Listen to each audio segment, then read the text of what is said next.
The morning Tyler walked into my kitchen and told me I needed to start respecting the man of the house. I knew my late wife Margaret would have thrown her coffee mug at him, but Margaret had been gone 3 years, and I'd gotten used to keeping my temper in check. That morning, though, watching this 30-year-old kid lean against my granite countertop like he owned the place, something in me shifted. "Excuse me?" I set down my newspaper, keeping my voice level. "You heard me, Robert." He didn't even look at me, just scrolled through his phone. My granddaughter Emma stood in the doorway, arms crossed, looking anywhere but at me, 28 years old, and I'd raised her since she was 6, when her parents decided drugs were more important than their daughter. I'd put her through college, supported her through every bad decision, and now she was letting her boyfriend of 8 months speak to me like this in my own home. "Things work around here?" I repeated slowly. "Son, this is my house. The house I bought with 40 years of Navy pension and construction work. The house your girlfriend lived in rent-free while she built her little Instagram following." Tyler finally looked up, and I saw something in his eyes I hadn't noticed before. Calculation. Cold. Hard calculation. "Yeah. Well, times change, old man. Emma's told me all about how you're getting forgetful, how you can barely manage the bills anymore. Maybe it's time we had a conversation about what's best for everyone." I felt my jaw tighten. This punk was trying to play me. Forgetful? I could still remember every man in my platoon from 40 years ago. Could recall the exact day I bought this beachfront property in 1987 for $63,000, now worth close to $2 million. "Emma," I said, keeping my eyes on Tyler, "do you want to tell me what this is about?" She finally met my gaze, and I saw my little girl's eyes were red. She'd been crying. "Grandpa, Tyler and I just think, maybe it would be easier if we helped manage things. The house, the finances. You're 72 now, and 68, I corrected. Whatever." Tyler waved his hand dismissively. "Point is, Emma's concerned about your ability to handle things. We've been doing research, and there are some great assisted living facilities. Get out."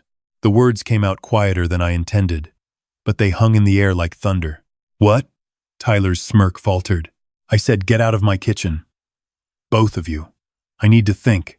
Emma opened her mouth to protest, but something in my face must have stopped her. They left, and I heard their bedroom door slam upstairs. The bedroom that used to be Margaret's craft room, before Emma moved in with her influencer career that barely covered her car payment. I sat at that kitchen table for a long time, watching the morning light play across the ocean outside my window. Margaret and I had chosen this house specifically for that view. She'd sit right where I was sitting, painting sunrise after sunrise until the cancer took her. I wasn't forgetful. I wasn't incapable. But I was tired. Tired of watching Emma drift from one bad decision to another. Tired of biting my tongue every time Tyler helped himself to my beer, my food, my space. And now, tired of being called senile in my own home, I pulled out my phone and made a call. "Jackson? It's Robert. I need you to pull my financial records for the past 6 months. "Yes, including the accounts Emma has access to." Jackson had been my financial advisor for 20 years. If something was wrong with my money, he'd know. 3 days later, I was sitting in Jackson's office, staring at a stack of bank statements that made my blood run cold. "This withdrawal here," Jackson pointed to a highlighted line. "That's from the joint account you set up for Emma's emergency use. $5,000, transferred to an account under Tyler Morrison's name. This one, another $3,000. This one, how much total?" My voice sounded distant to my own ears. $47,000 over the past 6 months. All transferred in increments small enough that the bank wouldn't flag it automatically, but large enough to drain the account significantly. I sat back in my chair. $47,000. I'd put that money aside for Emma's future, for a down payment on her own place someday, for emergencies, and Tyler had been siphoning it off like he was entitled to it. "There's more," Jackson said quietly. "I did some digging after you called. Tyler Morrison filed for bankruptcy 3 years ago. Failed crypto trading venture. He's still got debts. Robert, significant ones. He's using her. It wasn't a question. It looks that way. And Robert. Jackson hesitated. There's something else. Someone's been looking into refinancing the house. Inquiries were made from your home computer using your email address, but the signature on the preliminary application doesn't match your handwriting. I felt something cold settle in my chest. They weren't just stealing my money. They were trying to steal my house. That evening, I waited until Tyler and Emma came home from whatever they'd been doing all day. Emma had started working less, I'd noticed. More time with Tyler, fewer brand deals, less money coming in. I'd thought she was just taking a break. Now I wondered what else I'd been missing. We need to talk, I said when they walked through the door. Kitchen. Now. Tyler rolled his eyes. Look, if this is about the other morning, sit down. Something in my tone made even Tyler pause. They sat. I laid the bank statements on the table between us. Watched Emma's face go pale. Watched Tyler's jaw clench. Grandpa Emma started. $47,000, I said quietly. From the emergency account I set up for your future, Emma. Not for your boyfriend's gambling debts. It's not gambling, Tyler said quickly. It's cryptocurrency trading. It's an investment. It's theft. I slid another paper across the table. And this? This is fraud. Someone tried to refinance my house without my permission. Someone used my email, my computer, but couldn't quite manage to forge my signature correctly. Emma looked at Tyler, and I saw the confusion on her face. Good. She didn't know about that part. Tyler? Her voice shook. What is he talking about? It's not what it looks like, babe. I was just trying to help. Your grandpa's not going to live forever. And this house is worth so much. If we refinanced, we could. We? I interrupted. There is no we when it comes to my property, son. This house is mine. The money was Emma's. And you stole both. I didn't steal anything. Tyler shot to his feet. Emma gave me access to that account. She knew I needed capital for my trading. She's my girlfriend. She's supposed to support. $47,000? Emma's voice cracked. You said you only needed $5,000 to get started. You said you'd pay it back in a month. The silence that followed was deafening. Baby, listen. Tyler reached for her hand, but she jerked away. The market's been volatile. I just needed a little more time. You were going to steal my grandfather's house. Emma stood up, tears streaming down her face. Oh my God. Tyler, what did you do? I'm trying to secure our future. Your grandfather's an old man. He doesn't need a $2 million house. We could sell it, split the money, set ourselves up for life, get out. It was Emma who said it this time, not me. Her voice was steel. What? Get out of this house. Now. Emma, be reasonable. Now. I'd never heard my granddaughter scream like that. Tyler looked at me, maybe expecting me to intervene, to calm her down. Instead, I crossed my arms and waited. He left, grabbed his keys, his wallet, and walked out without another word. The sound of his car peeling out of the driveway echoed through the house. Emma collapsed into her chair, sobbing. I let her cry for a while before I spoke. How long have you known something was wrong? She looked up at me, mascara running down her face. I didn't know about the refinancing. I swear, Grandpa. But the money. I knew he was taking more than I told him he could. I thought if I loved him enough, if I supported him enough, he'd change. He kept promising this was the last time. They always do, I said quietly, thinking of my own daughter, Emma's mother, and all the times she'd promised to get clean. All the times I'd believed her. I'm so sorry. Emma's voice broke.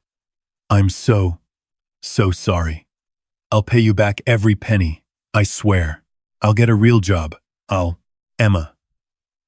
I reached across the table and took her hand. The money's not the point. The point is, you let someone make you doubt yourself. Doubt me. You let him convince you I was senile and needed to be managed. I never thought that. I told him you were fine, but he kept saying. She stopped, wiped her eyes. God, I'm such an idiot. No, I said firmly. You're 28 years old, and you made a mistake. A big one. But you're not an idiot. We sat in silence for a while, listening to the waves outside. Finally, Emma spoke. What happens now? I'd been thinking about that for the past 3 days, ever since Jackson showed me those bank statements. I'd raised Emma, fed her, clothed her, put her through college when her parents couldn't be bothered.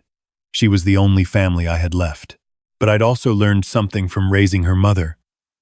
Sometimes, love means letting people face consequences. Sometimes love means not being a safety net. Here's what's going to happen, I said. You're going to stay here for 3 more months. Rent-free. You're going to use that time to get a real job, build up savings, and find your own place. A small place. Something you can actually afford. Emma nodded, tears still flowing. You're going to pay me back that $47,000. I don't care if it takes 10 years. We'll draw up a proper agreement, with reasonable monthly payments. No interest, but it will be in writing. Okay, she whispered. And Emma? I waited until she met my eyes. You're going to therapy. Real therapy. Not some life coach, Instagram person. You're going to figure out why you let someone treat you like that. Treat me like that. Because I won't watch you do this to yourself again. I will. I promise, Grandpa. I'll do all of it.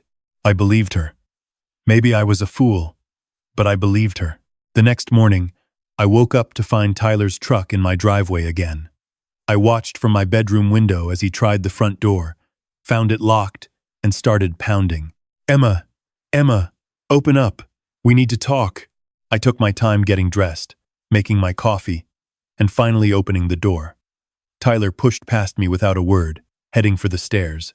She's not here, I said calmly. He spun around. What did you do? I didn't do anything. Emma left early this morning for a job interview. She'll be gone all day. That was true. She'd gotten up at 6, dressed in an actual suit I didn't know she owned, and left with a determination I hadn't seen in months. You poisoned her against me. No, son. You did that all by yourself. Tyler's face reddened. This isn't over. Emma loves me. She'll take me back. Maybe she will, I said. But she won't do it in my house. I'm changing the locks this afternoon. I'm also filing a police report about the attempted fraud with the refinancing. You might want to get yourself a lawyer. You can't prove I did that. Actually, I can. Turns out the mortgage company keeps digital logs of IP addresses. Yours is all over the preliminary application. I watched the color drain from his face. You're making a mistake, he said finally. Emma needs me.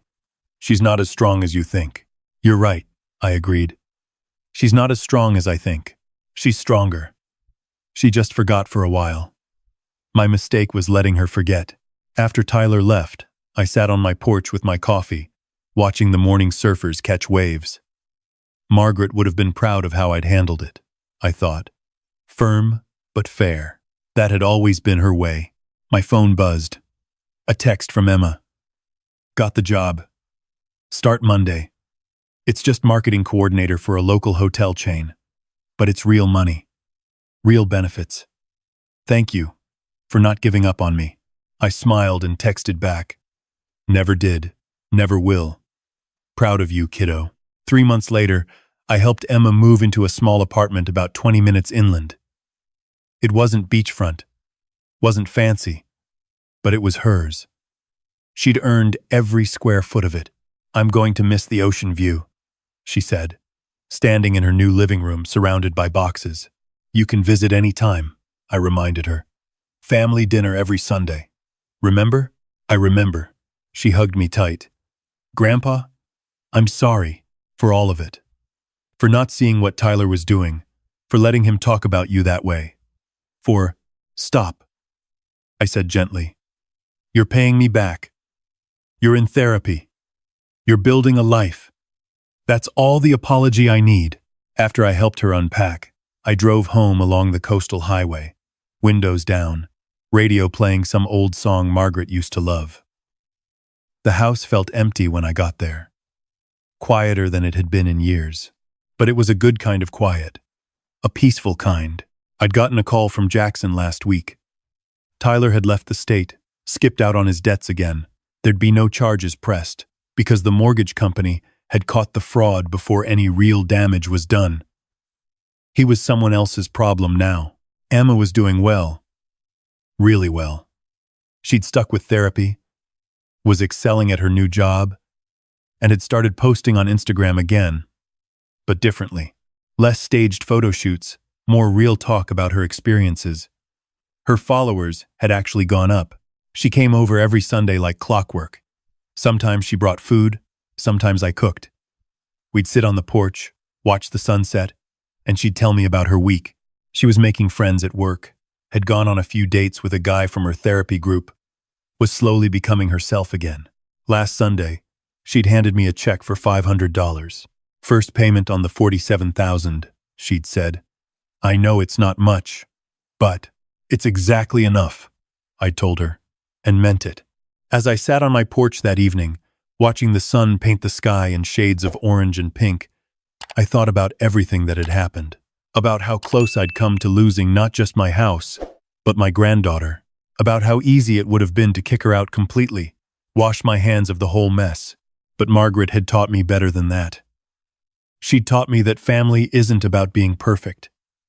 It's about showing up, even when it's hard. It's about setting boundaries, yes, but also about leaving the door open for people to change. Tyler had been right about one thing. I wasn't going to live forever. This house, this view, this life I'd built someday, it would all pass to Emma, but not because she was entitled to it, because she'd earned it, because she'd learned what really mattered. My phone buzzed again. Another text from Emma. Just wanted to say I love you, and thank you for everything. Mine, mine, mine, mine, mine, mine. I smiled and texted back. Love you too, kiddo. See you Sunday. The sun finished setting, and I went inside. Tomorrow, I'd call Jackson about updating my will, making sure everything was clear and legal. Tonight, I'd just sit in the living room Margaret had decorated, in the house we'd built together, and be grateful. Grateful that I'd stood my ground when I needed to. Grateful that Emma had found her strength when it mattered. Grateful that sometimes, love really does mean letting people fail so they can learn to stand on their own. And grateful that my granddaughter had finally learned the most important lesson of all. You can't build a life on someone else's foundation. You have to build your own.